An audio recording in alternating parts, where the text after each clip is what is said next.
when I hit 15, I did my first ever 10K, and I said to myself, I was like, I want you to break 40 minutes, and I ran 39:58, and this was without a watch or anything. Like I just kind of like went and ran, and he just had that like really frank conversation with me, and he said to me, he was the first person that ever asked me like, what do you actually want to do with your running? It was 3 weeks into the course, and that weekend I decided that I was going to drop out of Leeds and that I was gonna not do geography and business and do something to do with sport. So that was a really big turning point in my life.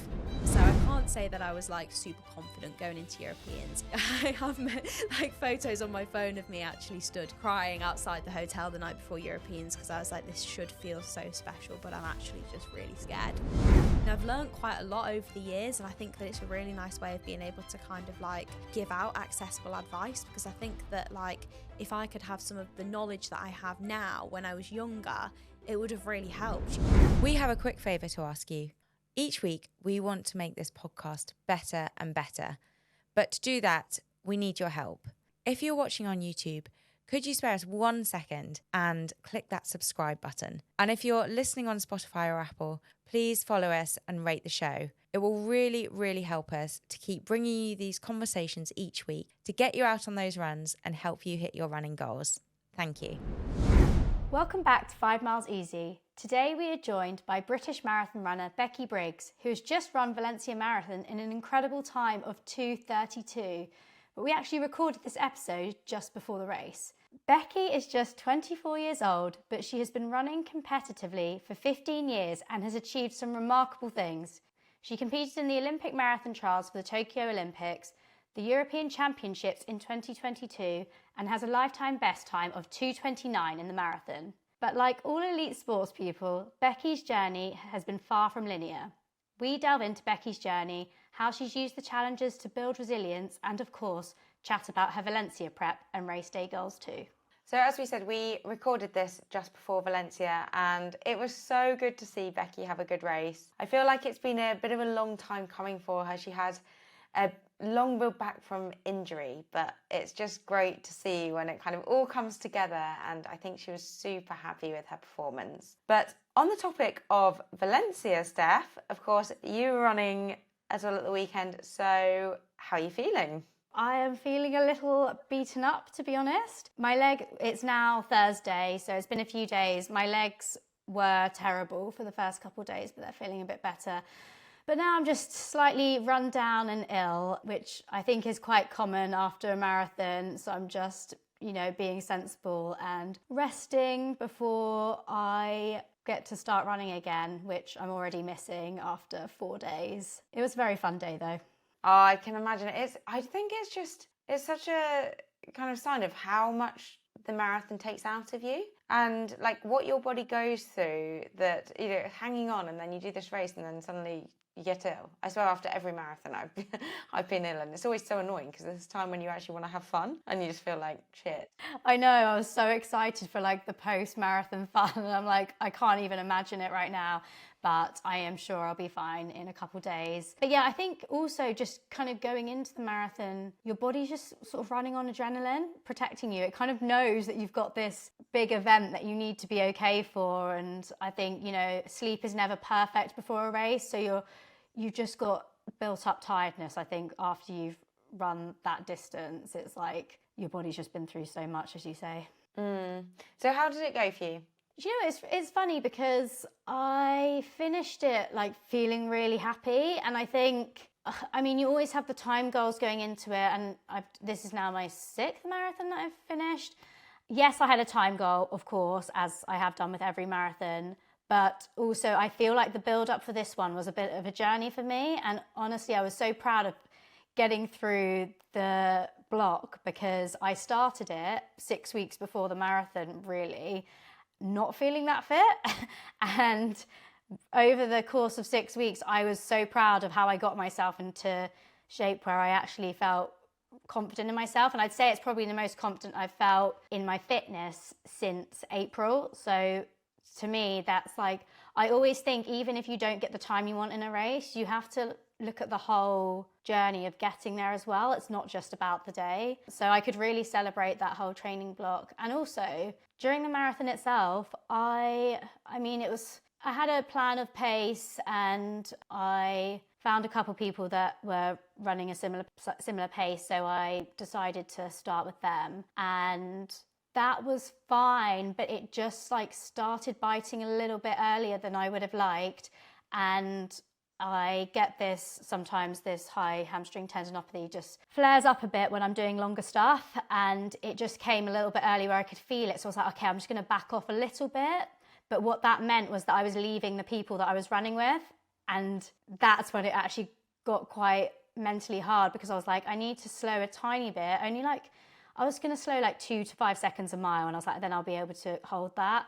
But actually, I think once I dropped off of having company, that actually made it a lot harder to keep a pace. And then obviously you start getting more and more tired. So the second half, I was like, I've just got to get to the end. And also I remembered everything that I'd practiced mentally. I was like, are you like running your best at this moment?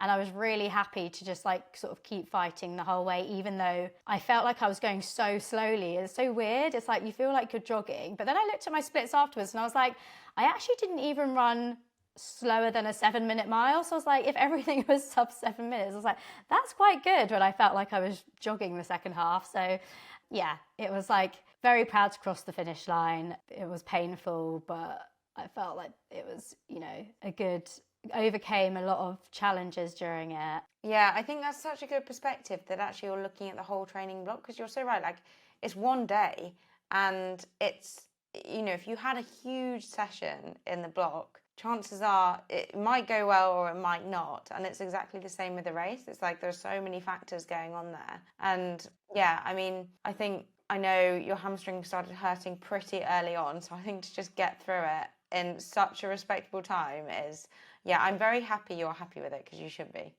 Thank you. Yeah, I mean, I would absolutely love to run a marathon where I feel like it really, like I can just pace it perfectly.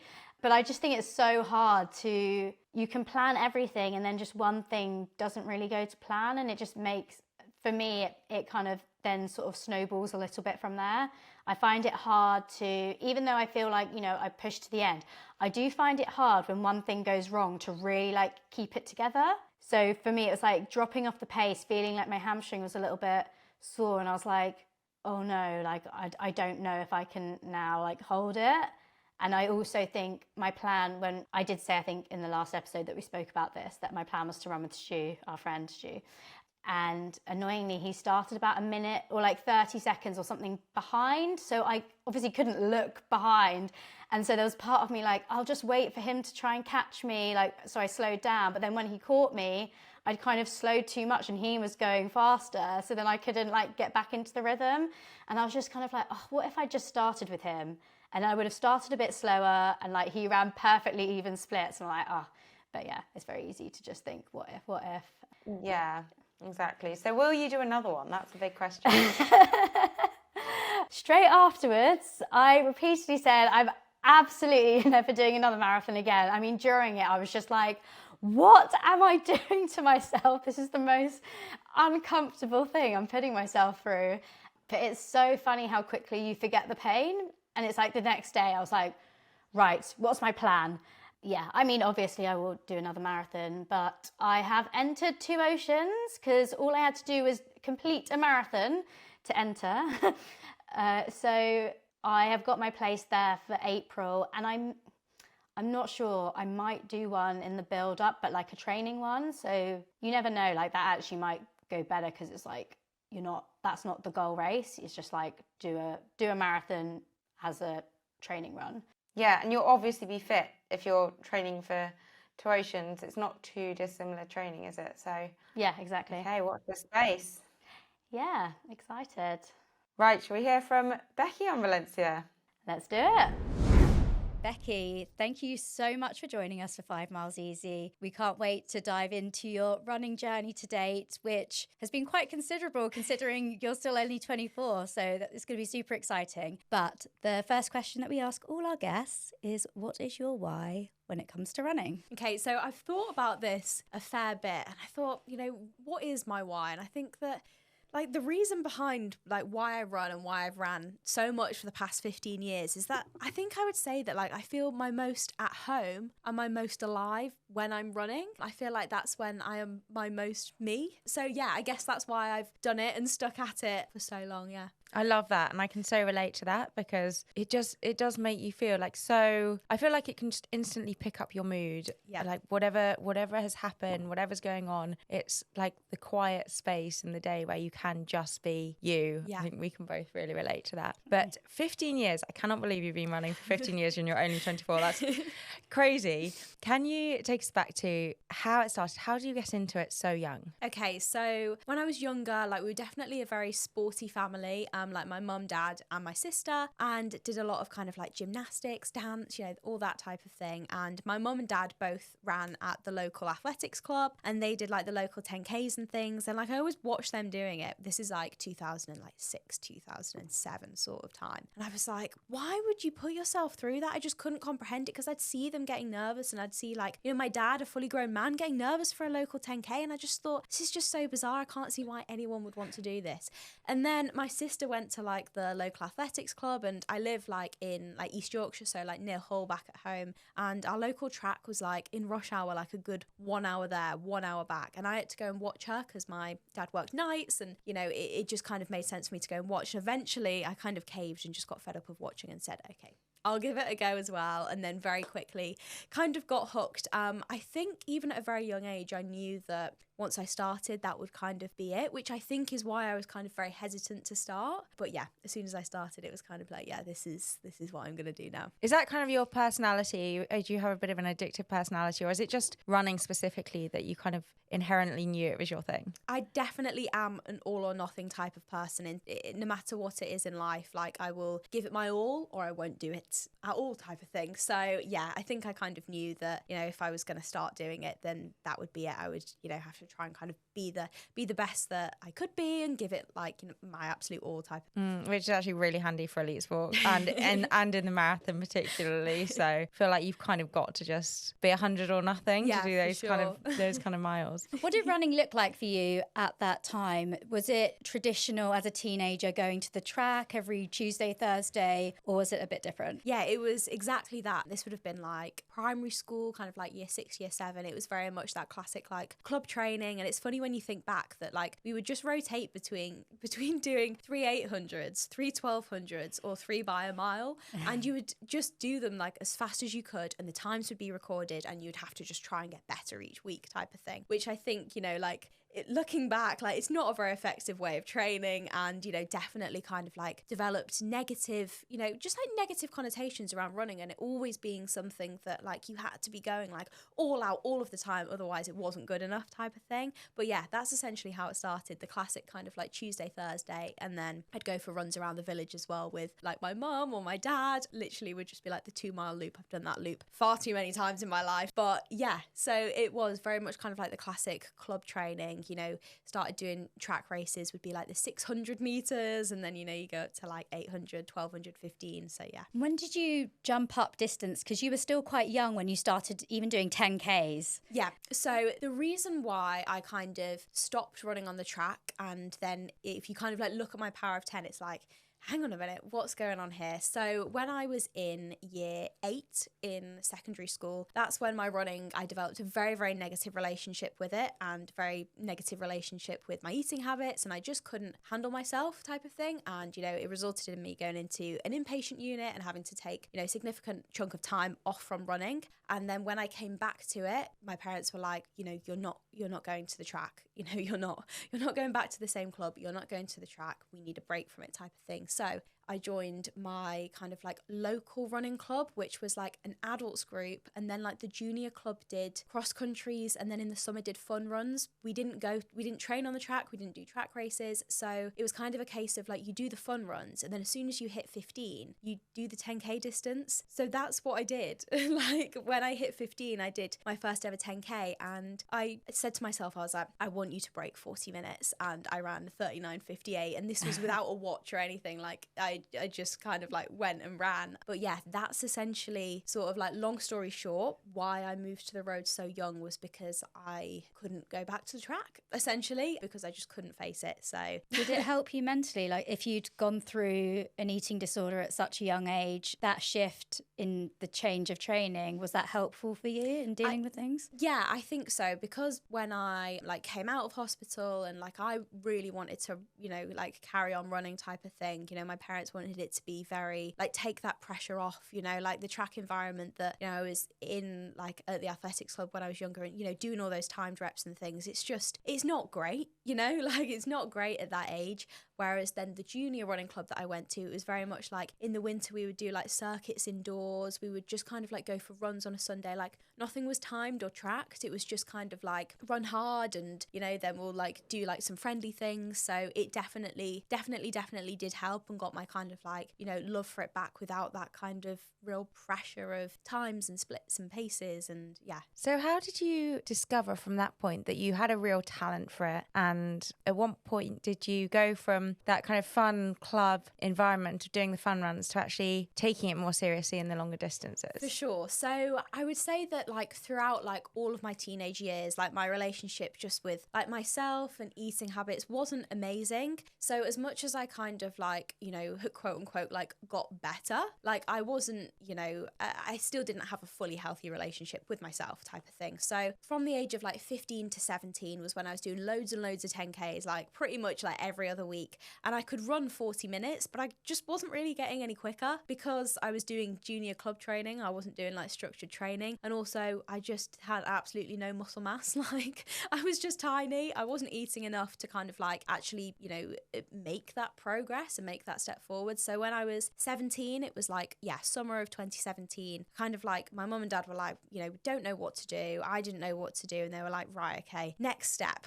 what can we do? So they took me to the physio that my dad saw, who was also a really good local club runner to me at home. And he just had that like really frank conversation with me. And he said to me, he was the first person that ever asked me, like, what do you actually want to do with your running? And at the time I said, I'd really love to get an England vest, but it'll probably be in like the mountain or fell running. Bear in mind the fact I'd never ran on the mountains or fells, but in my head, you know, at that time it was kind of like, okay, that's like a good way in to get an international vest. And he kind of like, you know, just said to me, well, you need to like, you know, eat properly, like, you know, started having like, you know, just like proper meals, do you know what I mean? Just like fueling myself properly. And that's when I switched clubs from the junior club to City of Hull Athletics Club and got a new coach and just started training properly. Like, you know, he would set me, you know, specific training to do on specific days. I would, you know, went back to the track, which was a huge thing for both me and my mum as well. Like, you know, taking me back to the track, you know, where it had all kind of broken down sort of like 4 or 5 years before that. And yeah, that's when like the improvements really started to come along. So in July 2017, I was like stuck at that 40-minute mark. And then by Leeds Abbey Dash that November, so a few months later, I ran 36,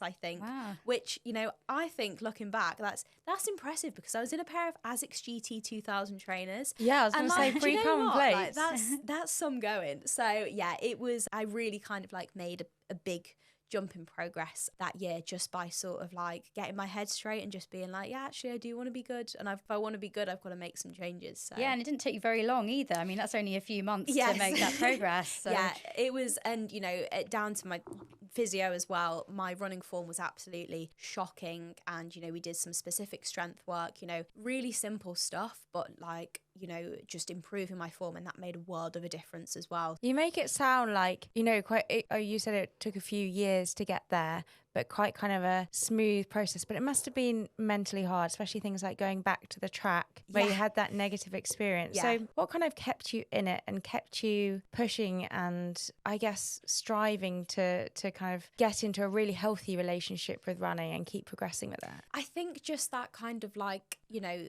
I think the best thing about running is almost like the what if, and like not knowing just how far you can go with something. And, you know, especially when I kind of take it back to 2017, you know, like when I was still in school school, and at that point, you know, running was nothing more than just like a hobby. And then when I was like making those like jumps and improvements, like all of a sudden it was kind of like, actually, like maybe I'm actually all right at this. And like if I do the right things and keep, you know, looking after myself and training hard, then maybe I can be more than, you know, just someone who does it, you know, for a hobby. And, you know, things like, you know, those international teams and like the England vests, like just seemed like such a dream, but they were getting closer and closer to being a possibility. And I think that was the real drive, you know, especially that year before getting my first international vest, just the thought of being able to, you know, say like I've ran for my country, and once you've done that once, no one can ever take it away from you, you know, they can't.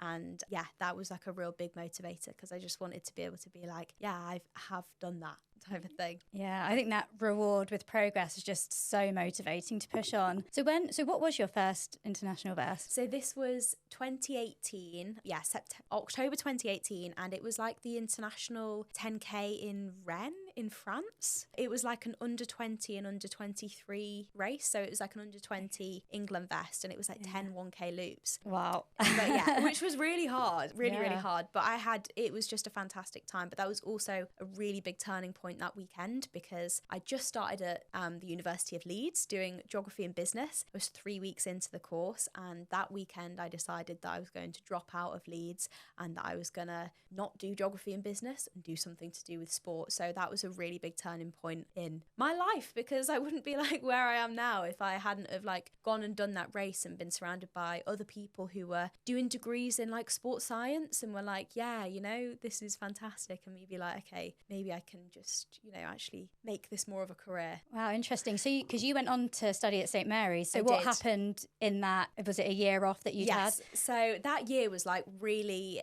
it was one of those things where, so I'd kind of worked so hard academically to like get into Leeds uni, you know, worked so hard to get the grades, and I was there and I was just like, I just don't want to be here. Like, I don't want to do this degree, like the setup, I was just like, it's just not ideal for like my personal training type of thing. So I tried to change to sports science. They wouldn't let me because of the A-levels that I'd done. And then I dropped out, and that year I was kind of like, oh, I don't know what to do. Thought maybe I'll go to Hull Uni to do sports rehab. And then very last minute, in sort of the January just before the cut-off period, my sister had come home from Bath Uni for Christmas, and she was like, no, Becky, I think you need to like move away from home. And I was just like, yeah, I think I do as well, just to make that step of growth, not necessarily kind of from a running perspective, but just sort of like me, like we live in the middle of nowhere at home, and everything is kind of like, you could still carry on, you know, living like a child forever, which is fine, but I was like, this can't be a forever. So then yeah, decided to go to St. Mary's, like messaged lots of people who I knew went there, and everyone was just like, yeah, like it'll be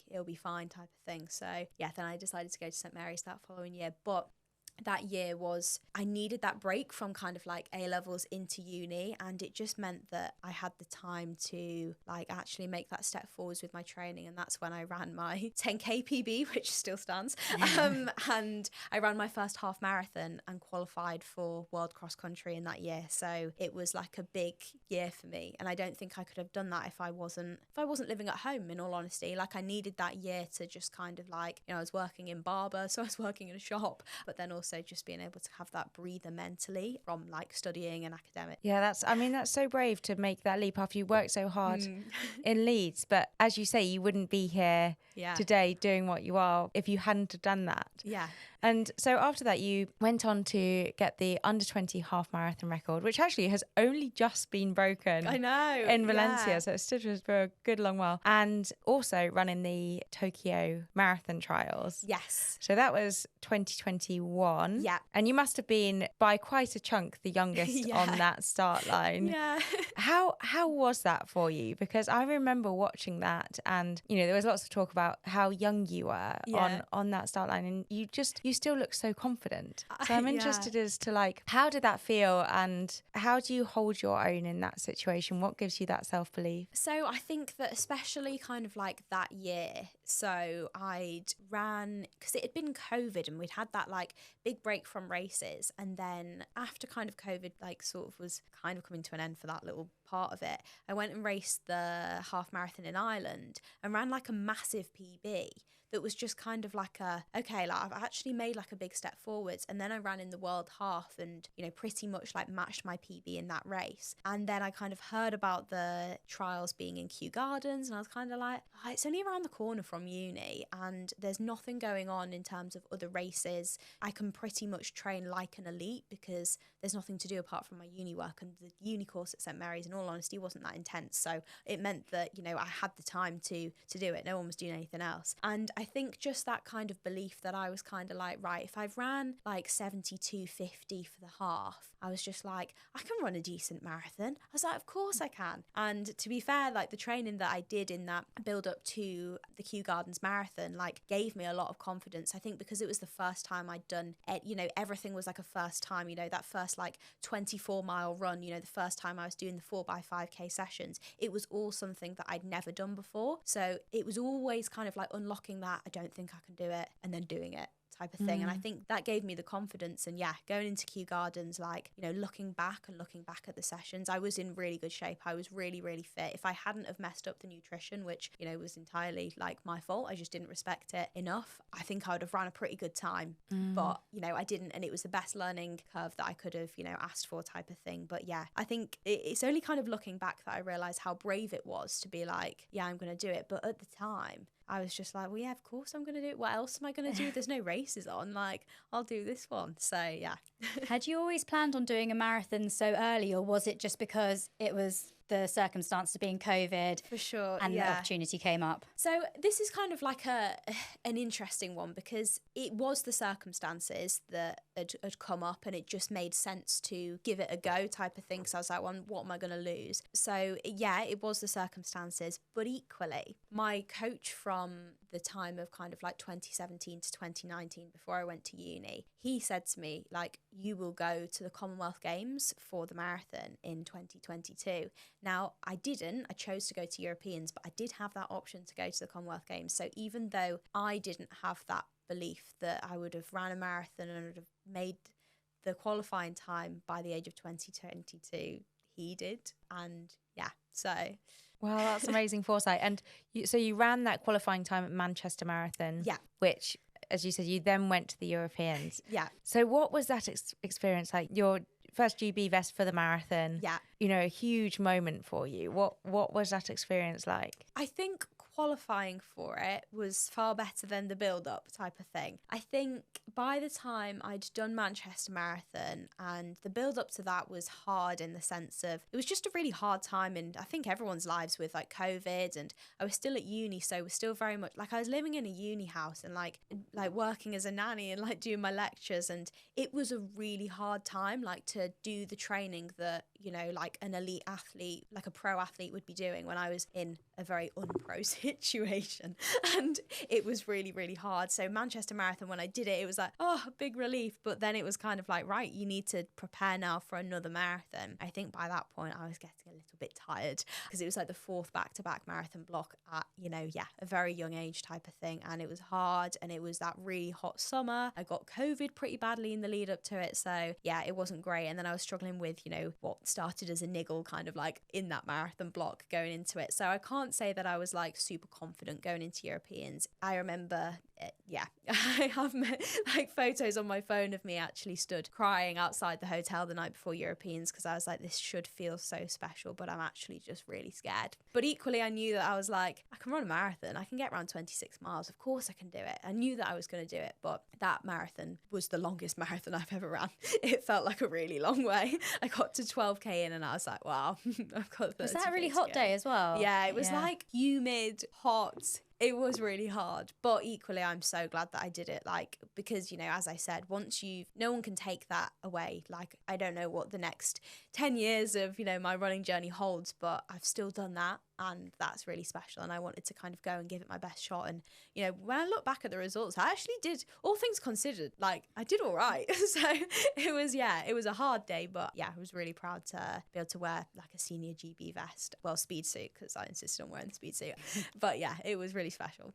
Yeah, I mean, what an achievement in itself. And I think what really shines through a lot of your social media is your ability to just take any situation as a learning curve. And one thing I always say is, like, sometimes you win and sometimes you learn, and I think you encapsulate that so well. Yeah, it's like, obviously you've had loads of highs, but as with any runner, actually, full stop, there are lows, but you seem to just really be able to kind of take them on the chin and use them as a learning curve. So was the European champs kind of one of those moments for you? I think so. Like it was so special, and it really proved to myself like just how strong I can be, like mentally as well as, you know, like physically, but like mentally I had to be really, really strong there. And like I knew that I knew it hadn't been an ideal build up at all, but I knew that I was going to put in a decent performance because like I'd worked so hard to be there. And, you know, if I wasn't going to put in a decent performance, then that would have been like someone else's place and someone else's opportunity. So I'm glad that I like really went for it.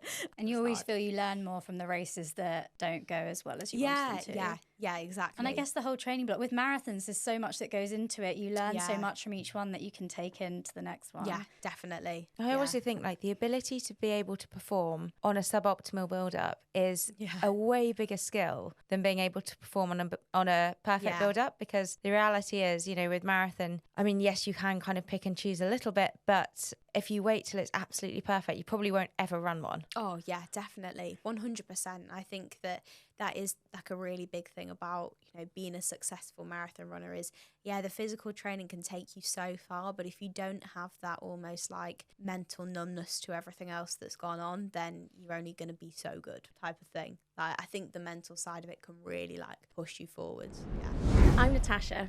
I'm Steph. And I'm Rose. We're the co-founders of Boldly, a movement created to make running safer, stronger, and more connected, especially when it gets dark. Did you know that 72% of women change how or when they exercise during winter due to safety concerns? All three of us know what it's like to avoid dark routes, cut runs short, or skip runs altogether because we don't feel safe at this time of year. Boldly is here to change that. From social runs to useful tools, Boldly is here to connect runners, make running safer all year round, and reclaim spaces that we lose. Join us every Wednesday at 6:30 p.m. for our weekly social run in Putney. It's women-led, but open to everyone, and all paces are welcome, so no one gets left behind. And for even more connection, join our WhatsApp community. It's a space to chat, share tips, and meet more like-minded runners. Follow us on Instagram and TikTok at Boldly Run for details. And sign up to boldlyrun.com for updates on our app, which is launching soon. Because together, we can run safely. Together, we run boldly.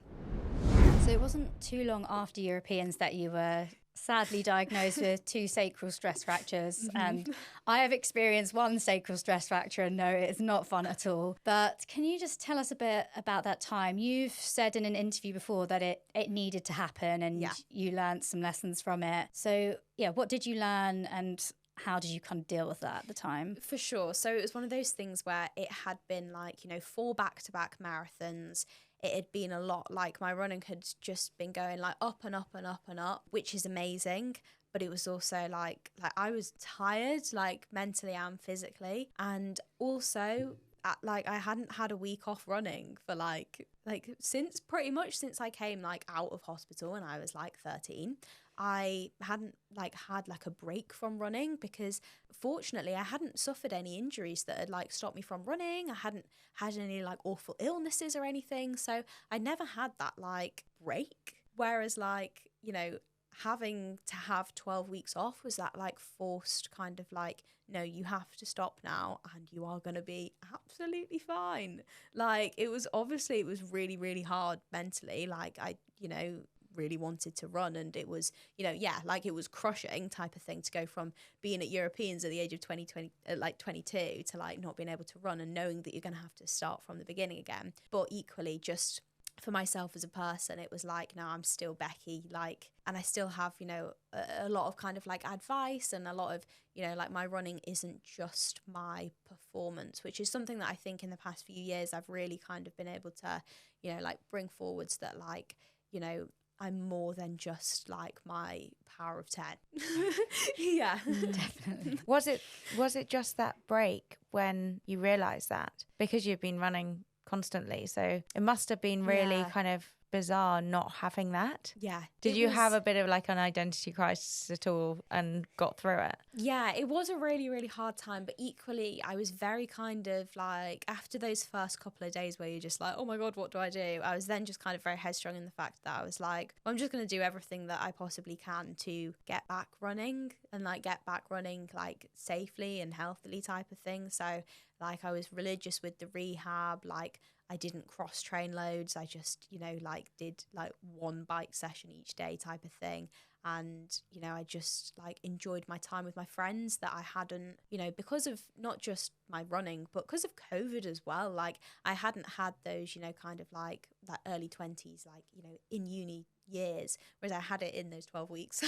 So yeah, it was one of those things where it's like it needed to happen just to have that kind of like and it was really hard and I missed it so much, you know, I really, really did. But I think, you know, you've just got to kind of hold that belief that like you will get back to it. And I just kind of like had that like, no, I'm gonna get back running, and I did. Do you feel like because it was the first time you had that break and then you got to have fun with your friends and have those uni experiences, do you feel like that's changed your perspective and you've brought that into your running now in terms of balancing running with social life? For sure. I think it's one of those things whereas like now after say like a marathon or a big race, like it's important to be like, you know, like after Valencia, then it's like Christmas, and it's important to have those like on seasons and off seasons. I think like as like track runners, you are very clear like this is my end of season break.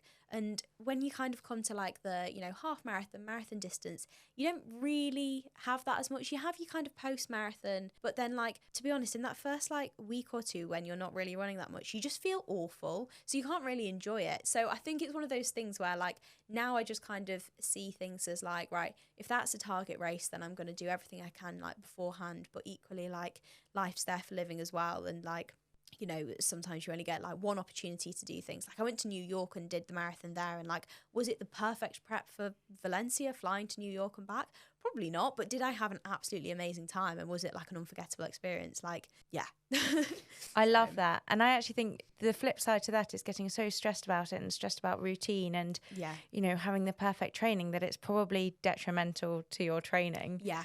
So it's got to be a balance. But it's interesting what you said about the break and having a break after a marathon, because I feel like whether the race goes well or badly, I'm so guilty of that, getting back to it so quickly, because marathon runners don't have that kind of definitive end of season. Yeah. It's like you've had a good race, so you feel good and want to get back, or you've had a bad race and you're like, right, back on the horse. Yeah, exactly. So it's great to hear that you're actually like, I'm having a break. Yeah, afterwards. no, definitely. And I think for me, like a break, it's not like a break from running.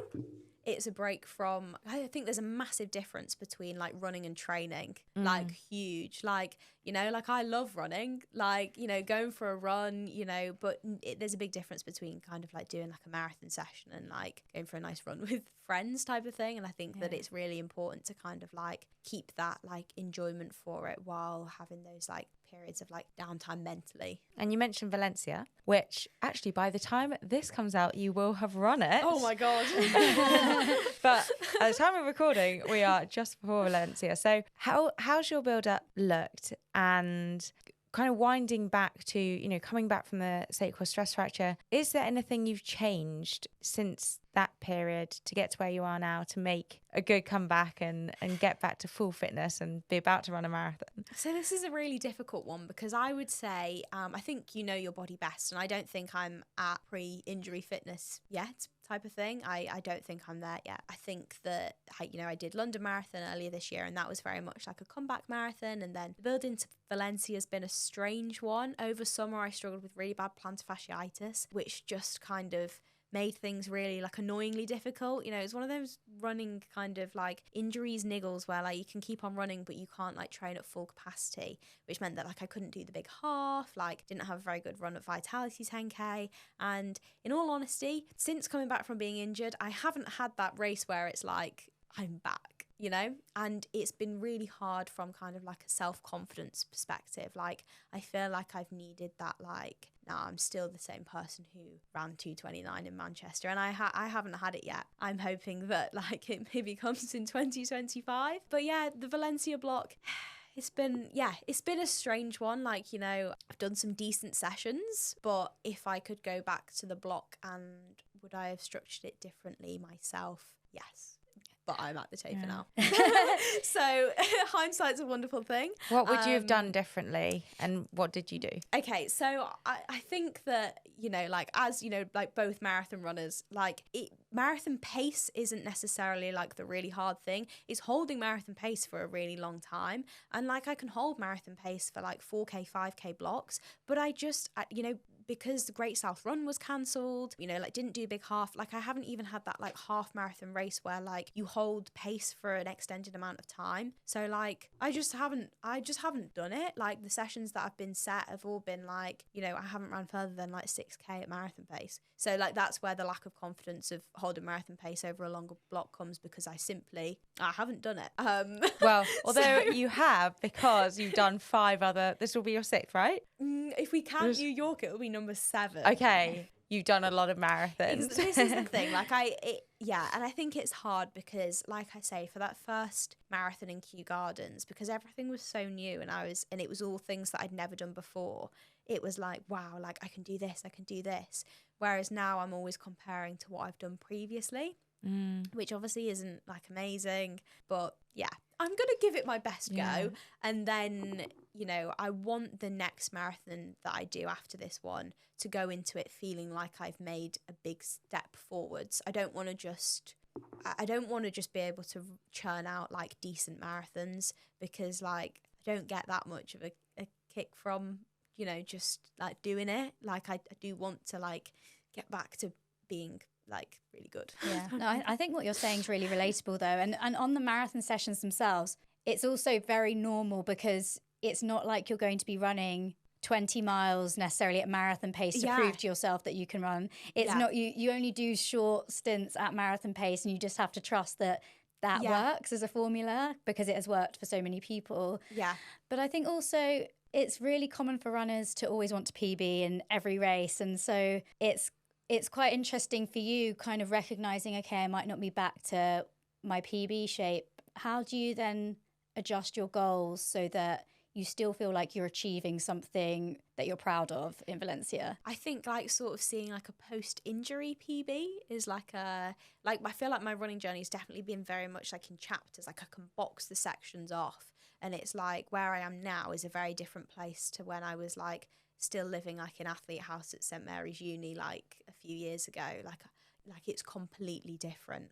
So yeah, I would say that just kind of like seeing it in sections and seeing this as like a stepping stone to like what the next marathon's going to be. And like I think you do learn so much from like actually running the marathon itself. Like even like when I was running around New York, even though like I wasn't racing it, like you still take a lot from like running that distance, because you don't run it in training. That yeah, I think as long as I learn anything from it, then that's a success, because I can take it forwards to the next one. Yeah, 100%. And also I think recognizing that, you know, just getting to the start line after that injury, making a comeback, doing London, making that stepping stone, all of that is a success as well. Yeah. And, you know, the race, I think we're all so quick to kind of pin success on one race. Yeah. You know, one like 26.2 miles, where in reality that training block is God only knows how many hundreds of miles. Yeah.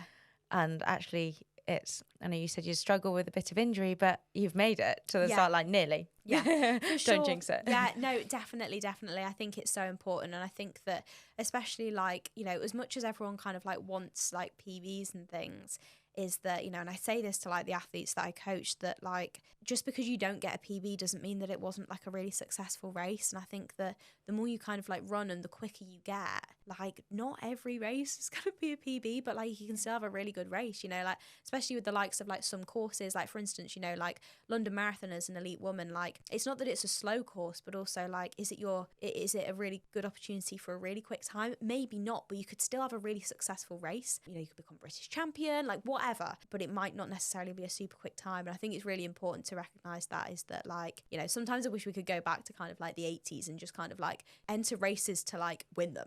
You know, like no one cares what time you ran, like that doesn't matter, just kind of like go and like run hard type of thing. Yeah, I think that's important for everyone to hear though, that there's so many positive outcomes of a race without it being your fastest ever. Yeah, definitely. So you've also spoken a lot about how the marathon is a mental game, which we completely agree with. Yeah. And going into Valencia, what, you know, you said your approach is to just have a good race, you know, have a successful race, whatever that means for you on the day. Will you be doing anything either in the lead up to it or on the start line to put yourself mentally in the best place possible to achieve that? I think thinking back to not necessarily like times and races that I've done when I was younger, but thinking back to that like younger version of me who like at the age of like 9, 12, 15 would be like, she's still doing it, like, and to think that, like, she's going to Valencia and she's running, like, marathon number 7, like, this is crazy. And I think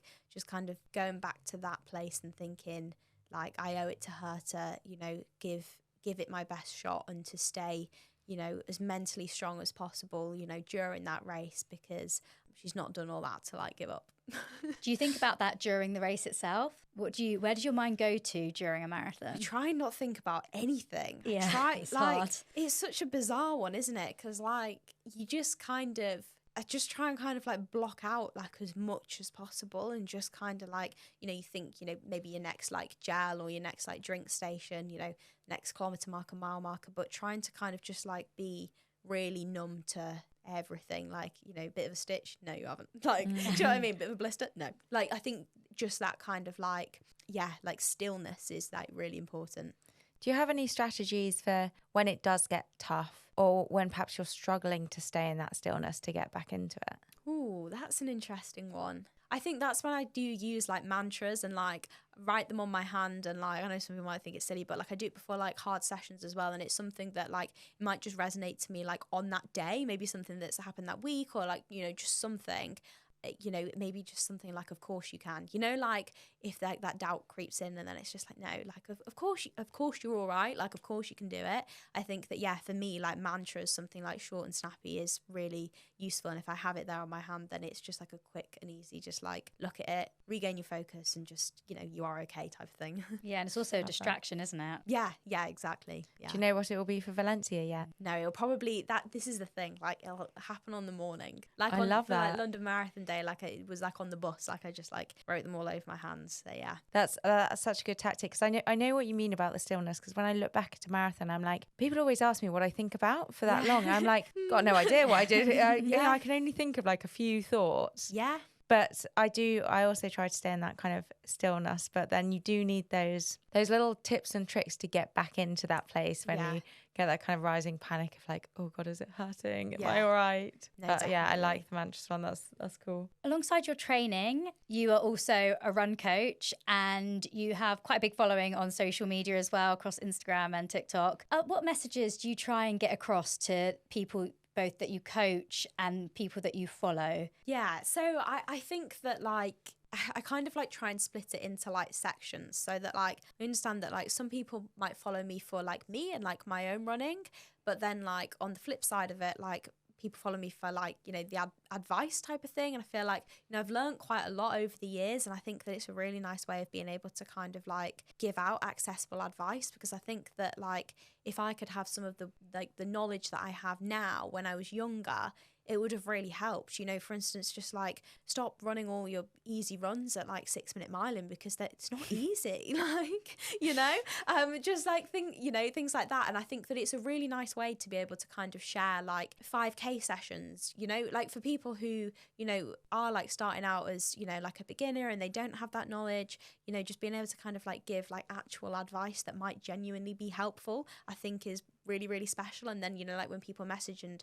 they say, like, oh, like, I did some of these, sessions that you said to, like, get a sub-3 marathon, and I did it. I'm like, oh, this is amazing. This is someone that, like, I've never met before, like, but I've actually managed to, like, help someone, which is, really, really special. And then, yeah, I think also, I try and kind of share the bits about, like, my life that aren't necessarily, like, just, like, running, because, like, we're not robots, and, like, like, I like, going to the theatre, and, like, I like, a nice sunset type of thing. And I think that also just showing that, like, you can be a good runner, but you don't have to, like, just enjoy running all of the time type of thing. I really like when I see, like, very good athletes showing the other sides of their life as well, because it is just refreshing. And also for people that don't necessarily understand what a professional athlete looks like, it's, well, actually it's just a normal person, and you can have a life outside of running as well. 100%. I think it's so important. And also just to kind of share that, like, like, my days pretty much look the same as, like, the majority of other people. Like, yes, like, I work from home, but essentially, like, I have a laptop job. Like, I have a laptop job and like I run around the side of it. Like, I don't get paid to run. Like, I'm not, do you know what I mean? Like, I'm not a pro athlete. So ultimately, like, I'm doing everything the same as like what you could be doing. Do you know what I mean? And I think that it's important to kind of like show that like, you know, it like, if you want to work hard, like, you can make things work. You can make your life like, as, you know, to be able to kind of do it type of thing. What do you think the most important lessons are that you've learned that I guess either you wish you'd had or you really want people to know about? Be like stubborn enough not to give up. Like, no matter what happens, no matter what setback it is, or no matter who kind of like might doubt you, or, you know, you might doubt yourself, just if you want to make it happen, then like stick at it, and know that the journey, like, on paper isn't gonna be like smooth. Like, my God, like, my journey, like, yeah, it's had some great highs, but like amongst that, like, there has been some really, really, really hard times, and so many times when like I could have easily just like given up and it would have been like the easy route out. But like, if you want to do something, then like stick at it. And that's not just running, that's like anything, whether it's like going for like a career path or, you know, whatever. Like, if you want it, like, be like, you know, so delusional and stubborn enough just to like be like, yeah, of course I'm gonna do it, like, I'm gonna keep going. Yeah, it seems like you've used a lot of those hard times to almost fuel yourself for your running career now. Do you feel like if you hadn't necessarily gone through some of that, your life would look the same? Like, 100%. I think that like you know, like, all the things that I've been through have definitely like shaped, you know, like who I am, and also like, you know, I think the way that, you know, I coach my athletes, and just I feel like I've learned so much from the hard times, more so than, you know, you learn more from like the hard times and the setbacks than you do like the PB races. Do you know what I mean? Like, you run the PB and then you don't really ever think about it again. Do you know what I mean? Like, it's just like, yay. Whereas, yeah, I definitely think so. I think I've learned so much, and, you know, I think that running's so special, but equally, like, it's hard and people can get like wrapped up in like a real negative cycle. And I think that, you know, if I can help like at least one person just kind of like have more of a positive attitude to it, and, you know, still, yeah, be successful and go after their goals, but, you know, keep it as like that positive addition to their life rather than negative, then that's going to be my job done.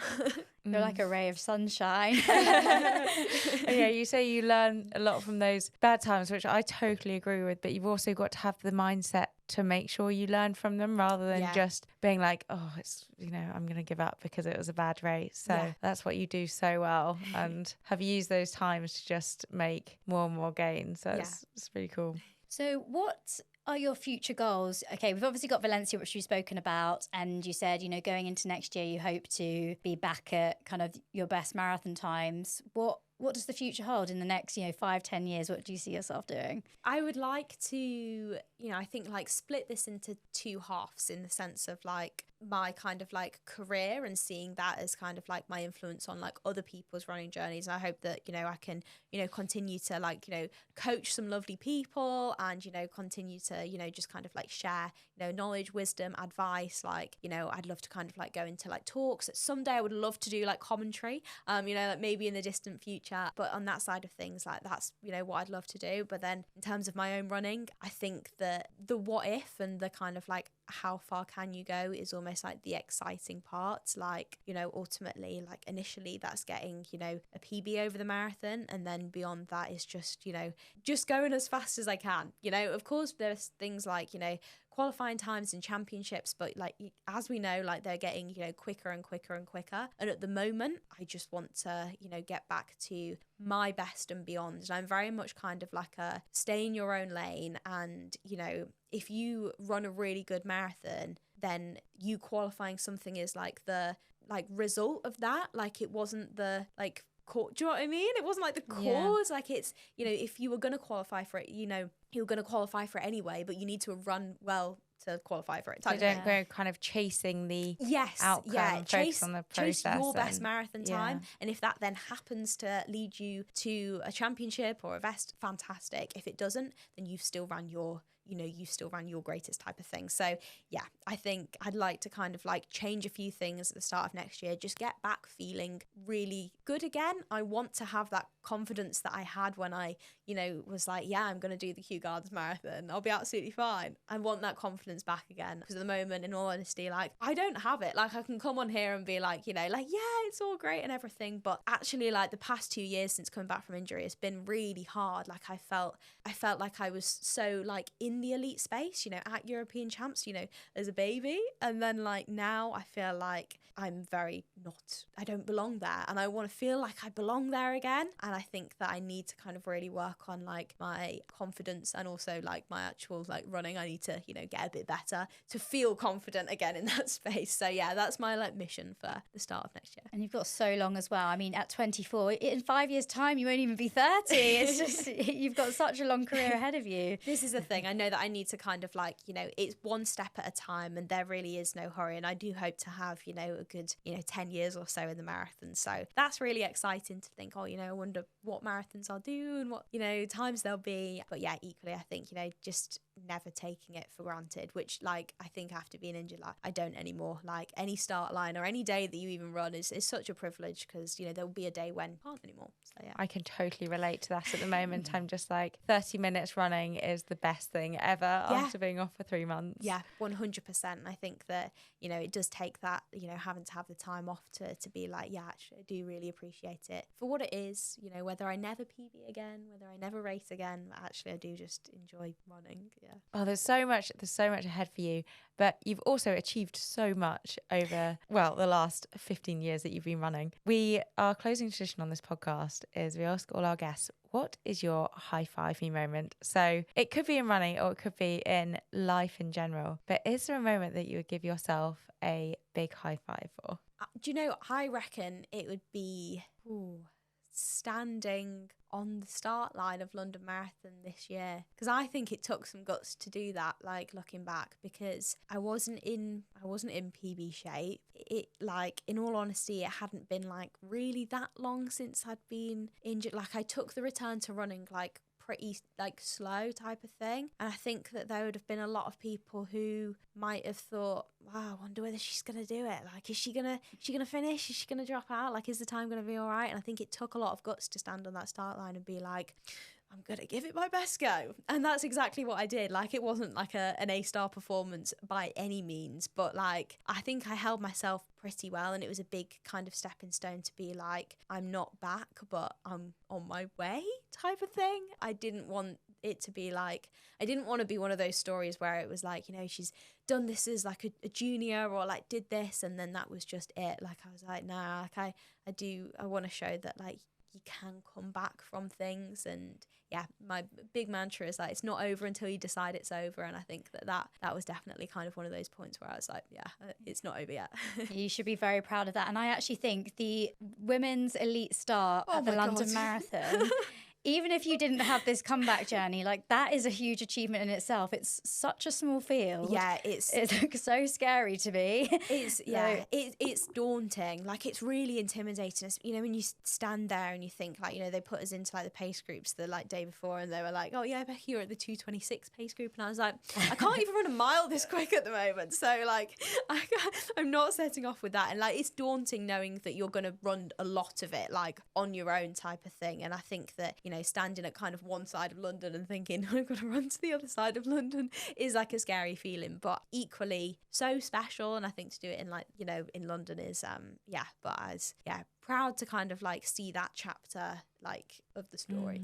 And you made that step. I mean, I think that's so important as well. As you said, you made that step of like, okay, I'm on the comeback journey. Yeah. And you must have gained so much from that race, just knowing that you're kind of on the right path. Yeah, definitely. And I didn't want to kind of like, because I could have waited. Like, I could have been like, right now, I'm not going to do a marathon until I feel like really ready. But I was like, no, I just want to kind of like get back out there and just like and do it type of thing. Get back on the horse. Yeah, I love it. Well, that's a great moment. A big high five from both of us, and thank you so much for coming on and talking so openly and sharing so many amazing tips. We will be cheering for you at Valencia. Cannot wait to watch. Thank you so much. Thanks for joining us for 5 Miles Easy. See you next time.